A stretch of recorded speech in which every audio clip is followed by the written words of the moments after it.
So consider the following variant to Poncelet's porism. I'm going to start from a circle, point on a circle, which I can place anywhere, this blue point here, and I'm going to shoot a first tangent using, for example, the red ellipse as the caustic.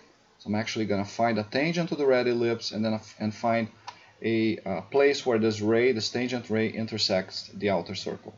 Now choosing the green caustic, which is at 90 degrees in this particular example with respect to the red one, and the three ellipses or the three conics on the screen are concentric, I'm going to shoot a second ray, but choosing the green as my alternate caustic. And I'm going to repeat this in alternate fashion, choosing the red, choosing the green, choosing the red, and then choosing the green. Now I have set up these two ellipses numerically in such a way that after 6 iterations I go back to my original point P1. Now, much to my surprise, as I move P1 around the outer circle, I maintain the porism. So this is a pretty interesting phenomenon. I haven't tried a lot of variants here yet, but the question is the fact that the porism is maintained obvious?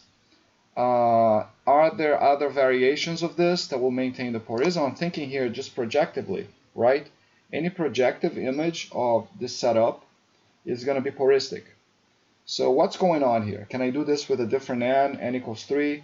Does n have to be even, etc., etc., etc.? So I haven't even scratched the surface of this, but I thought this was a pretty interesting phenomenon.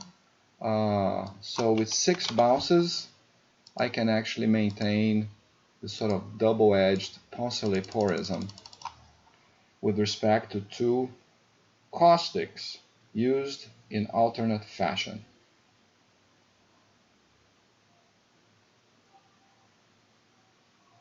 All right, see you on the next video.